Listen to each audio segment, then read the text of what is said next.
Live from downtown Detroit, home of WDIV and Click on Detroit, Local 4 News at 11 starts now.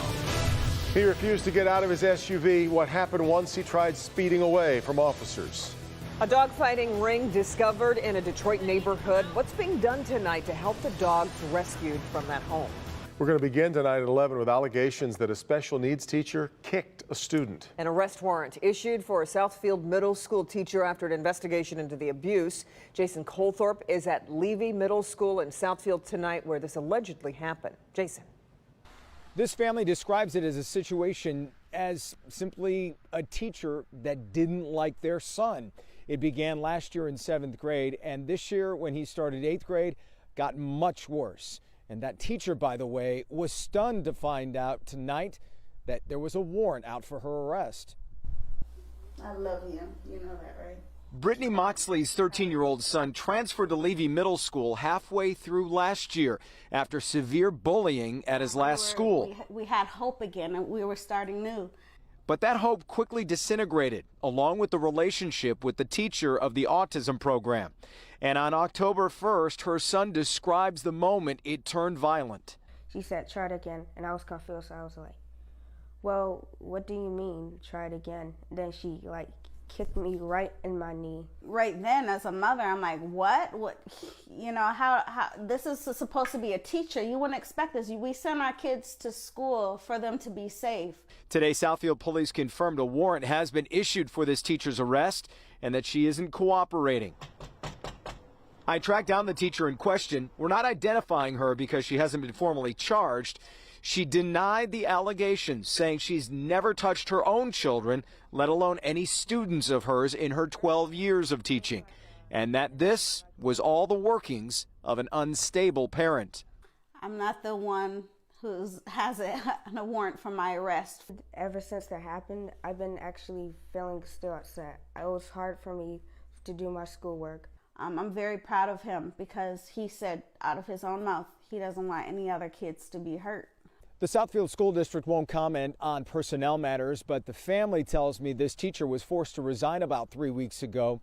However, the teacher told me she quit voluntarily. In Southfield, Jason Colthorpe, Local 4. Okay, Jason, now to breaking news just in from Pearl Harbor, the naval shipyard in Honolulu. A U.S. sailor has shot and killed 2 civilian Department of Defense employees before turning the gun on himself. A third civilian was wounded, but we believe that's it. No one else apparently involved in the shooting, but the military not releasing further details yet, though the base we do know has since reopened. It was under a lockdown, and the shooting comes just days before the 78th anniversary of the Japanese attack on Pearl Harbor. The Michigan Humane Society says it is a $1 billion operation worldwide and a problem right here in Metro Detroit. Yeah, tonight, a suspected dogfighting operation shut down near 7 Mile and Conan on Detroit's east side. Larry Spruill live tonight at the Michigan Humane Society where those dogs were taken for care. Larry? Devin and Kimberly, good evening. We are told that 11 dogs were taken from that location. Now, we were there as police did shut down that dogfighting location. They end up bringing the dogs right here to the Michigan Humane Society. Tonight, we are learning that they are taking steps to stop this growing illegal operation.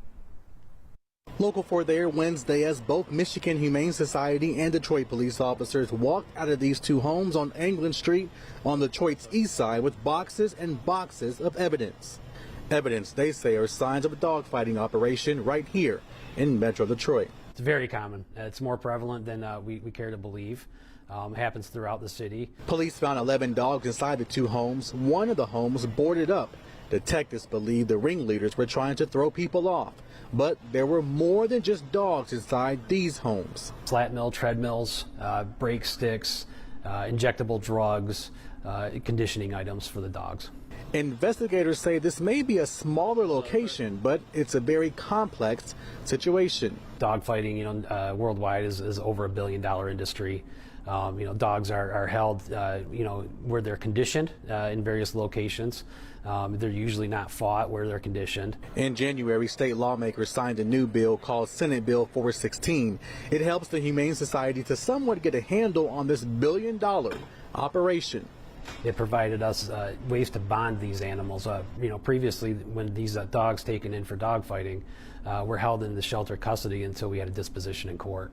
What this new legislation allowed us to do is actually post a bond, which has to be paid within 14 days.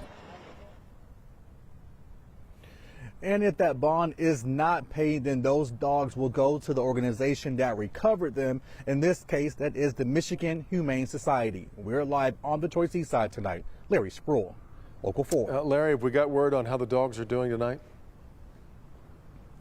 And Devin, I did ask that very question. We were not allowed to see the dogs because this is an active investigation, but we are told that workers are working with the dogs. They are trying to see if they will be able to become adoptable. Yeah. Devin?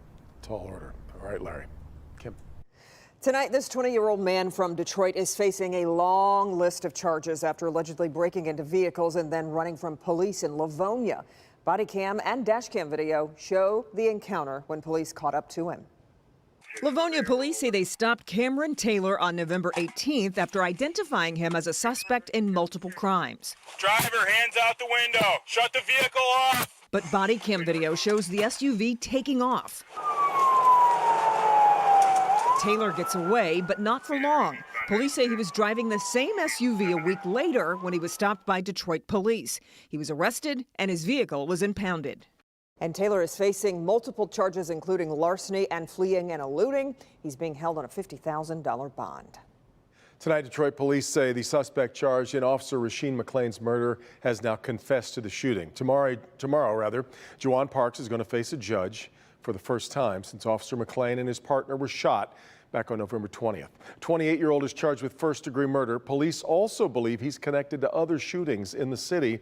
Parks, it's expected, is going to be arraigned at 11 a.m. Now, also tomorrow, a public visitation for Officer McClain is going to take place. That'll be at Fisher Funeral Home from 3 p.m. to 8 p.m. in Redford Township.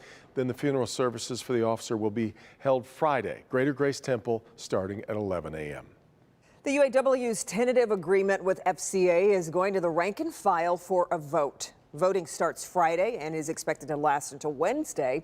Some parts of the deal include a $9,000 bonus for full-time workers and $3,500 for temporary employees. Another part of the deal will allow full-time employees to receive top-rate pay within 4 years. If the contract is approved, bonuses could arrive around Christmas time. Meanwhile, Joe Ashton, the former vice president of the UAW, pleaded guilty to corruption charges. Ashton admits to receiving $250,000 in illegal kickbacks from a watch contract involving the union. The government is recommending a sentence of 30 to 37 months. Ashton's sentencing is scheduled for March. Governor Whitmer and Republican lawmakers appear to be close to a deal that would end a 2-month budget impasse. Today, the Michigan House passed 2 budget bills that would restore more than $450 million in funding that was previously vetoed by the governor. The bills passing with overwhelming bipartisan support. And the governor released a statement saying she is hopeful to finalize a budget deal next week.